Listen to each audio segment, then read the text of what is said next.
I hope you all are keeping good. So today we are going to complete the part 3rd of the second chapter. I've already uploaded the previous parts, part 1 and part 2 of this chapter. Please go through the links of the previous parts of the video. Otherwise you won't be able to understand the complete chapter. So let's start without wasting any time. भारतीय संविधान के बुनियादी मूल्य। इस किताब में हम विभिन्न विषयों पर संविधान के प्रावधानों का अध्ययन करेंगे। अभी हम यही जानने की कोशिश करें कि हमारे संविधान के पीछे का दर्शन क्या है। यह काम हम दो तरीक़ों से कर सकते हैं। अपने नेताओं के संविधान संबंधी विचार पढ़कर हम इस बात को समझ सकते हैं, परंतु संविधान स्वयं अपने दर्शन के बारे में जो कहता है उसे भी पढ़ना उतना ही ज़रूरी है। संविधान की प्रस्तावना यही काम करती है। आइए इस पर बारी बारी से गौर करें। तो ये पैराग्राफ एक छोटा सा इंट्रोडक्शन दिया हुआ है कि इस जो 2.4 जो स्टैंजा है भारतीय संविधान के बुनियादी मूल्य कि उसमें क्या क्या हम पढ़ेंगे, क्या क्या बातें दी हुई हैं। तो ये बताया कि संविधान के पीछे की जो फिलॉसफी है, उसका दर्शन है, वो क्या चीज़ है। तो इसको हम दो तरीक़ों से जान सकते हैं। एक तो नेताओं के जो संविधान संबंधी जो विचार हैं उससे हम जान सकते हैं कि संविधान के पीछे का दर्शन क्या है, फिलॉसफी क्या है। और दूसरा तरीका संविधान खुद अपने दर्शन के बारे में जो कहता है उसे भी पढ़ सकते हैं हम, और वो उतना ही ज़रूरी है। तो यहाँ पे हम पढ़ते हैं कि संविधान की जो प्रस्तावना है वो भी यही काम करती है, संविधान के बारे में बताने का। तो हम पढ़ते हैं, भेदभाव और गैर बराबरी मुक्त भारत का सपना डॉक्टर अंबेडकर के मन में भी था, जिन्होंने संविधान निर्माण में महत्वपूर्ण भूमिका निभाई। असमानता कैसे दूर की जा सकती है, इस बारे में उनके विचार दूसरों से अलग थे।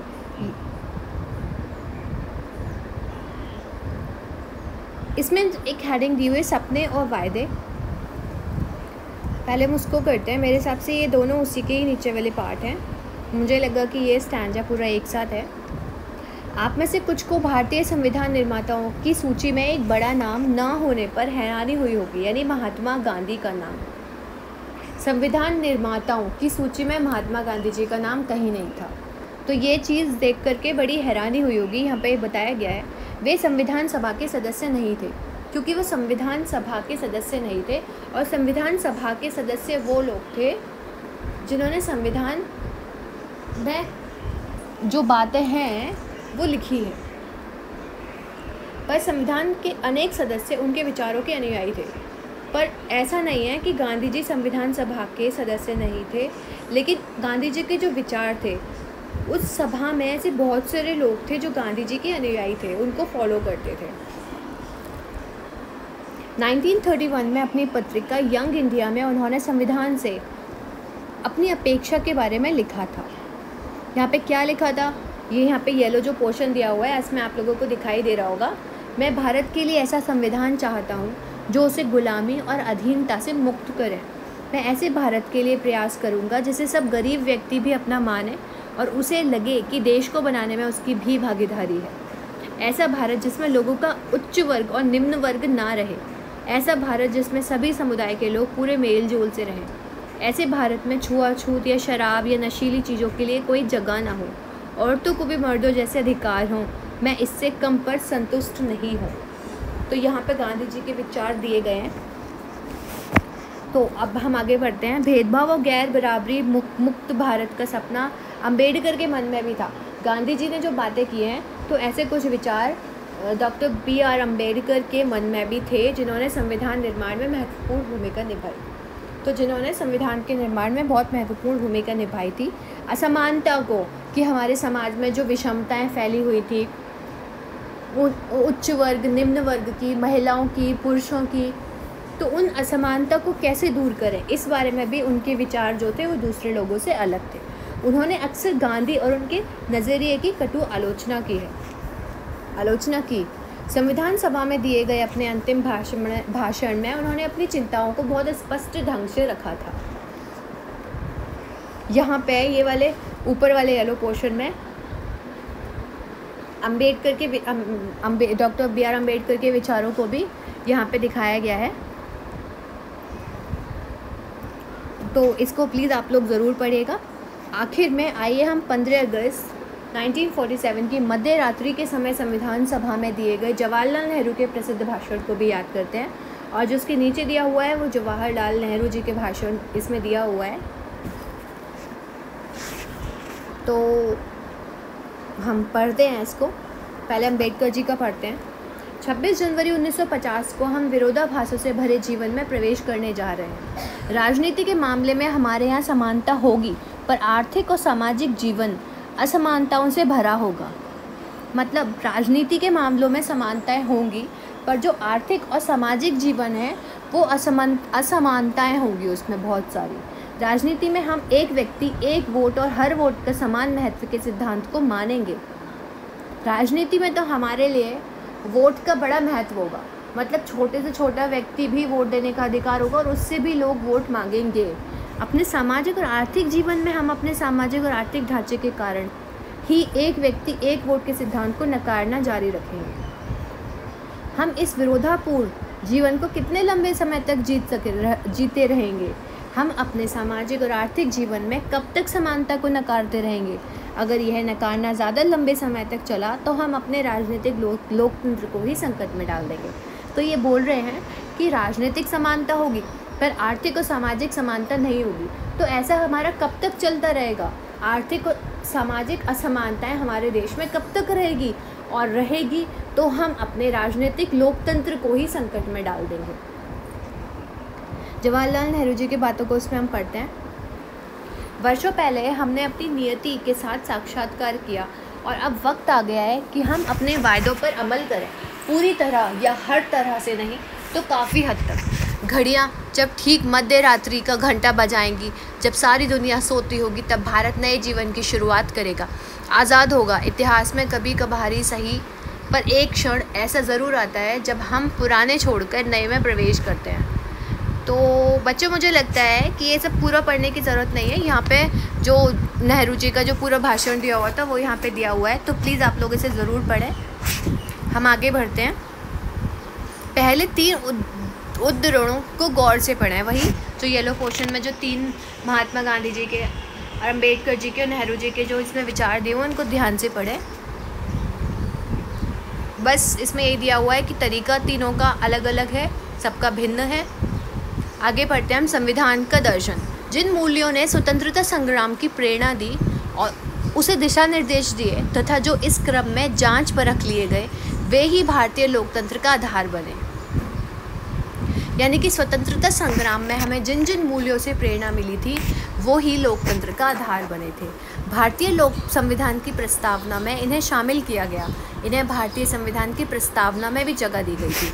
भारतीय संविधान की सारी धाराएं इन्हीं के अनुरूप बनी हैं और जितनी भी संविधान की धाराएं बनी हैं, सेक्शंस बने हैं, वो भी इन्हीं के अनुरूप ही बने हैं। संविधान की शुरुआत बुनियादी मूल्यों की एक छोटी सी उद्देशिका के साथ होती है। इसे संविधान की प्रस्तावना या उद्देशिका कहते हैं। यानी कि संविधान की उद्देशिका या प्रस्तावना क्या होती है? जिसमें संविधान की शुरुआत होती है, मतलब स्टार्टिंग पेज होता है जिसमें बुनियादी मूल्य दिए होते हैं संविधान के सारे, तो उसे प्रस्तावना या उद्देशिका कहते हैं। अमेरिकी संविधान की प्रस्तावना से प्रेरणा लेकर समकालीन दुनिया के अधिकांश देश अपने संविधान की शुरुआत एक प्रस्तावना के साथ करते हैं। ऐसा नहीं है कि केवल भारत में संविधान की शुरुआत प्रस्तावना के साथ की गई है, अमेरिका जैसे देशों में भी ऐसा है। आइए हम अपने संविधान की प्रस्तावना को बहुत सावधानी से पढ़ें और उसमें आए प्रत्येक महत्वपूर्ण शब्द के मतलब को समझें। संविधान की प्रस्तावना लोकतंत्र पर एक खूबसूरत कविता सी लगती है। मतलब जो प्रस्तावना लिखी गई है, ऐसा नहीं कि बहुत सारे पेजेस लिए हुए हैं, बहुत लंबी चौड़ी उसमें बातें की गई हैं, वो एक कविता के जैसी है। इसमें वह दर्शन शामिल है जिस पर पूरे संविधान का निर्माण हुआ है और इसमें सारी वो बातें कही गई हैं जो पूरे संविधान जिसका मतलब प्रस्तावना आधार है पूरे संविधान का। यह दर्शन सरकार के किसी भी कानून और फैसले के मूल्यांकन और परीक्षण का मानक तय करता है। और इसमें जो दर्शन दिए गए हैं, जो फिलोसॉफिकल बातें की गई हैं, तो वो सारे कानून, फैसले के मूल्यांकन, परीक्षण, उन सब का भी जो एक स्ट्रैटेजी है, मानक है, वो तय करते हैं। इसके सहारे परखा जा सकता है कि कौन कानून, कौन फैसला अच्छा या बुरा है। इसमें भारतीय संविधान की आत्मा बसती है और प्रस्तावना को भारतीय संविधान की आत्मा भी कहा जाता है। हम भारत के लोग भारत के संविधान का निर्माण और अधिनियम भारत के लोगों ने अपने प्रतिनिधियों के माध्यम से किया है, ना कि इसे किसी राजा या बाहरी आदमी ने उन्हें दिया है। तो भारतीय जो संविधान का जो निर्माण है वो भारतीय अधिनियम में भारत के जो चुने हुए प्रतिनिधि हैं उनके द्वारा इसका निर्माण किया गया है, ना कि वो किसी राजा या फिर बाहर के किसी व्यक्ति ने किया है। तो ये संविधान की प्रस्तावना है, इसमें जो दिया हुआ है समाजवादी, प्रभुत्व संपन्न, पंथ निरपेक्ष, लोकतंत्रात्मक, गणराज्य, न्याय, स्वतंत्रता, समता, बंधुता, ये सब संविधान की प्रस्तावना में दिए हुए हैं। तो अब इसमें जो बीच में दिया हुआ है भारत का संविधान उद्देशिका, ये पूरी संविधान की प्रस्तावना है। आइए इसको हम पढ़ते हैं। हम भारत के लोग भारत को एक संपूर्ण प्रभुत्व संपन्न, समाजवादी, पंथ निरपेक्ष, लोकतंत्रात्मक गणराज्य बनाने के लिए तथा उसके समस्त नागरिकों को सामाजिक, आर्थिक और राजनीतिक न्याय, विचार, अभिव्यक्त, विश्वास, धर्म और उपासना की स्वतंत्रता, प्रतिष्ठा और अवसर की समानता प्राप्त कराने के लिए तथा उन सब में व्यक्ति की गरिमा, राष्ट्र की एकता और अखंडता सुनिश्चित करने वाली बंधुता बढ़ाने के लिए दृढ़ संकल्प होकर अपनी इस संविधान सभा में आज तारीख 26 नवंबर 1949 ईस्वी, यहाँ पे तिथि भी दी हुई है, को एतद द्वारा इस संविधान को अंगीकृत, अधिनियमित और आत्मार्पित करते हैं। तो अब यहाँ पे जो संविधान में की प्रस्तावना में कौन कौन से वर्ड्स दिए हुए हैं, बहुत ही इम्पॉर्टेंट वर्ड्स हैं ये, ध्यान से पढ़िए, ध्यान से समझिए प्लीज़।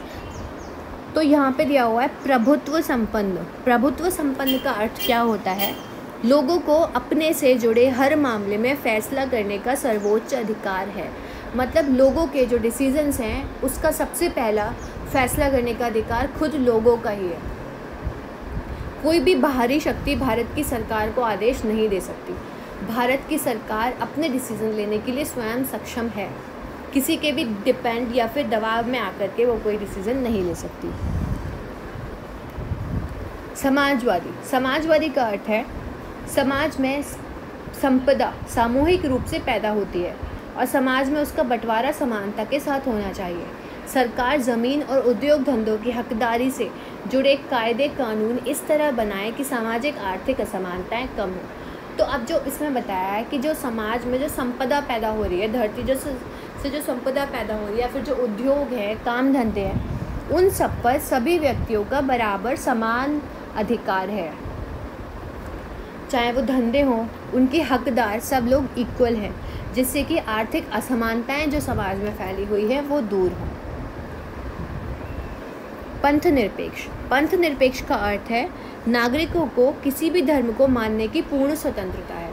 नागरिकों को पूर्ण स्वतंत्रता है कि वो जिस भी धर्म को अपनाना चाहें वो उस धर्म को अपना सकते हैं, लेकिन कोई धर्म आधिकारिक नहीं है, पर कोई भी मतलब ऐसे ऑफिशियली वैलिड नहीं है कोई भी रिलीजन।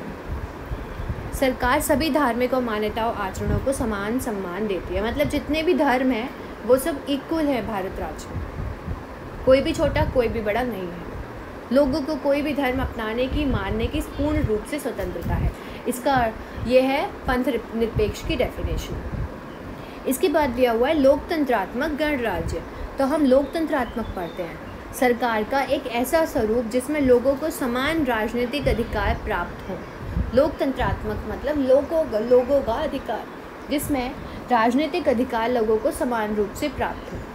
लोग राजनीतिक मतलब जो पॉलिटिक्स जो होती है उसमें सबको समान अधिकार प्राप्त हो। लोग अपने शासन का चुनाव करते हैं और उसे जवाबदेह बनाते हैं। मतलब लोगों पे शासन कौन करता है? जो लोगों के प्रतिनिधि हैं चुने हुए।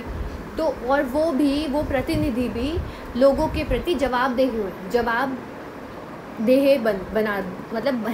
बनते हैं वो। तो वो जनता के जवाब देने के लिए अकाउंटेबल हैं। अगर कोई जनता उनसे सवाल पूछती है तो उन्हें जवाब देना ही होगा। पहले ज़माने में क्या था, जो राजतंत्र था या फिर कह सकते हैं कि बहुत सारे ऐसे राज्य थे जहाँ पे उत्तराधिकार व्यवस्था थी कि राजा के बाद उसका पुत्र ही बेटा बनेगा, और मतलब एकदम क्या जैसे बोलते हैं ना कि बिल्कुल एकदम स्ट्रिक्ट वाले जो रूल्स थे, मुझे उसका एग्जैक्ट वर्ड अभी माइंड में स्ट्राइक नहीं कर रहा है, तानाशाह, एग्जैक्टली तानाशाह, मतलब तानाशाह नहीं होता है लोकतंत्र। यहाँ पे जो शासक होते हैं जनता के द्वारा चुने हुए, वो अकाउंटेबल होते हैं जनता के हर सवाल का जवाब देने का, ठीक है। यहाँ पे जो भी निर्णय लिए जाएंगे वो जनता के हिसाब से ही लिए जाएंगे कि उनके अधिकार में हो हर चीज़ें, उनके लिए अच्छे हो। तो यह है लोकतंत्रात्मक व्यवस्था। सरकार भी कुछ बुनियादी ऐसे नियम होते हैं जिनके अनुसार चलती है, लेकिन तानाशाह में, राजतंत्रात्मक व्यवस्था में ऐसा नहीं होता। उसमें जो शासक होता है वो अपने हिसाब से चलता है, वो ज़रूरी नहीं है जनता के किसी भी सवाल का जवाब दे या ना दे, वो उसकी अपनी मर्जी है खुद की। लोकतंत्रात्मक गणराज्य, गणराज्य क्या है? शासन का प्रमुख लोगों द्वारा चुना हुआ व्यक्ति ना हो कि किसी वंश या राज का खानदान। तो ये बोल रहे हैं लोकतंत्रात्मक गणराज्य है भारत में, लोगों के द्वारा चुना हुआ शासन ही होता है। ऐसा नहीं है कि कोई राजा का प्रतिनिधि शासन कर रहा है या फिर कोई वंश चला आ रहा है स्टार्टिंग से, उसी के उत्तराधिकारी जो होंगे वो ही राज करेंगे। समता का अधिकार, कानून के समक्ष सभी लोग समान हैं। पहले से चली आ रही सामाजिक असमानताओं को समाप्त होना होगा। सरकार हर नागरिक को समान अवसर उपलब्ध कराने की व्यवस्था करे। सरकार की दृष्टि में सभी लोग समान हों, क्योंकि सामाजिक असमानता उन्हें दूर करनी है। तो यहाँ पे इसलिए समता शब्द को भी जोड़ा गया। समता अर्थात समानता। बंधुता, हम सभी ऐसा आचरण करें जैसे कि हम एक परिवार के सदस्य हों। पूरा जो भारत गणराज्य है वो पूरा एक परिवार है। कोई भी नागरिक किसी दूसरे नागरिक को अपने से कमतर ना माने, मतलब कोई किसी से कम नहीं है, सभी इक्वल है। स्वतंत्रता, नागरिक कैसे सोचें कि किस तरह अपने विचारों को अभिव्यक्त करें और अपने विचारों पर किस तरह अमल करें, इस पर कोई अनुचित पाबंदी नहीं हो। ठीक है, नागरिकों को स्वतंत्रता प्राप्त है, जिसमें बहुत सारी स्वतंत्रताएं आती है, जो कि मैं पहले चैप्टर में भी एक्सप्लेन कर चुकी हूँ। तो हम आगे बढ़ते हैं। यहाँ पे हमने भारत के संविधान की प्रस्तावना पर गौर किया था।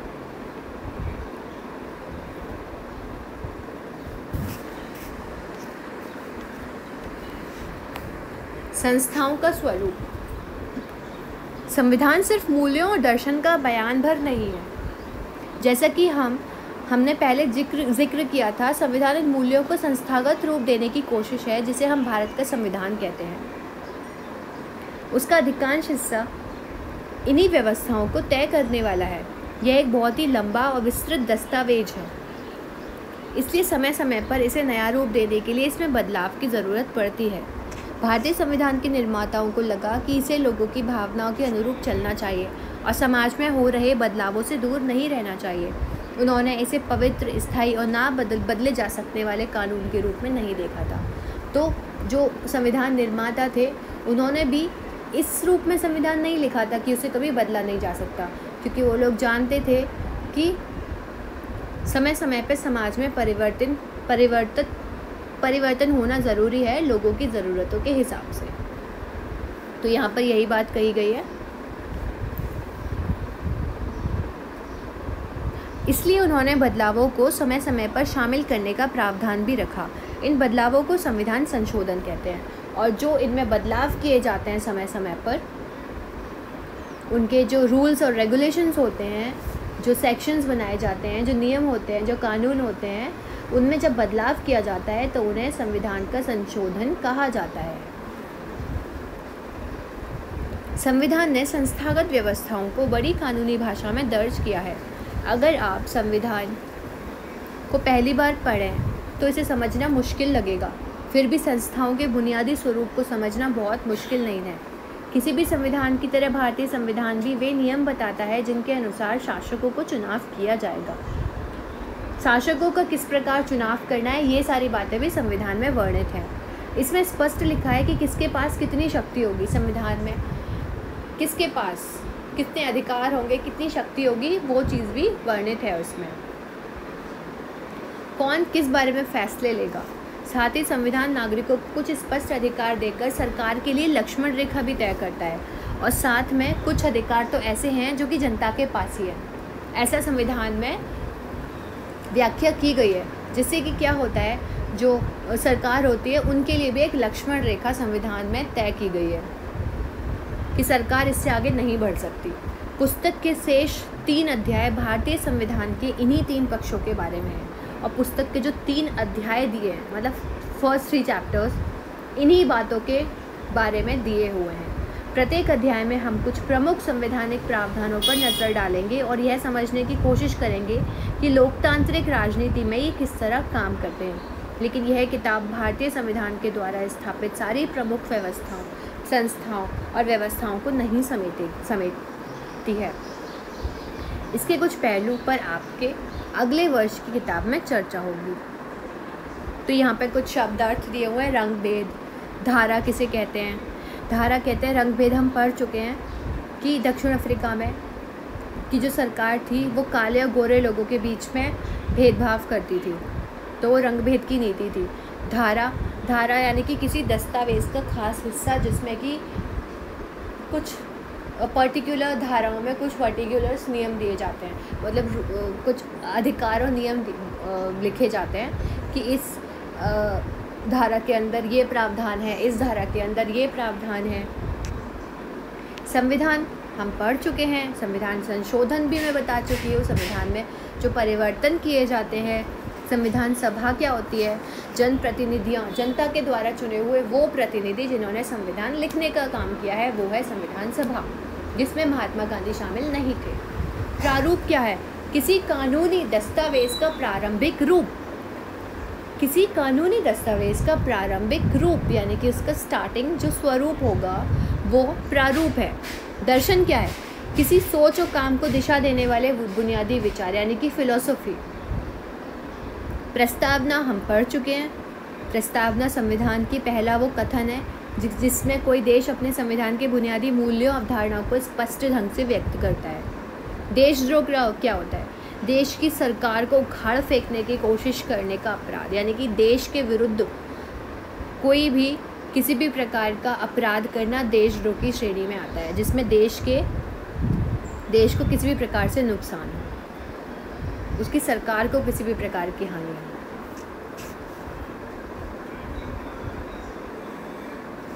तो यहाँ पे कुछ क्वेश्चन आंसर्स दिए हुए हैं, प्लीज़ इन क्वेश्चन आंसर्स को आप करिए और मेरे साथ कमेंट बॉक्स में अपने व्यूज़ ज़रूर शेयर करिए। मुझे बहुत अच्छा लगता है आप लोग अपने कमेंट्स मेरे साथ शेयर करते हैं। आप लोगों को मेरा एक्सप्लेनेशन कैसा लगा, फर्स्ट 3 जो फर्स्ट चैप्टर है उसका भी और इसके पहले के पार्ट्स का भी, प्लीज़ अपने व्यूज़ मेरे साथ शेयर ज़रूर करिए। कोई कमी है तो मैं उसको भी दूर करने की पूरी कोशिश करूँगी, पर मुझे पता जब भी चलेगा जब आप लोग अपने व्यूज़ मेरे साथ शेयर करेंगे। तो प्लीज़ इन सब चीज़ों में पीछे मत हटिए, मेरे चैनल को लाइक ज़रूर करिए, सब्सक्राइब करिए, बेल आइकन को प्रेस करिए और अपने व्यूज़ मेरे साथ शेयर करिए। मुझे बहुत अच्छा लगता है कि मैं इंटरेक्शन बनाए रखूँ अपने व्यूअर्स के, अपने सब्सक्राइबर्स के साथ, और मैं अपने सारे व्यूअर्स के जो भी कमेंट्स आते हैं मैं हर एक का उसका आंसर करती हूँ। तो प्लीज़ उस लिंक को मत तोड़िए और मेरे साथ बने रहिए। सो आप लोगों को एक्सप्लेनेशन पसंद आई हो तो आपको बहुत बहुत धन्यवाद। चलिए हम आज यहीं पे अपने चैप्टर को कंप्लीट करते हैं और बेल आइकन को ज़रूर प्रेस करेगा, क्योंकि अब जो मैं चैप्टर डालने वाली हूँ, चैप्टर 3, जिसके लिए आप लोगों को नोटिफिकेशन टाइम पर मिल जाएगा। So thank you friends.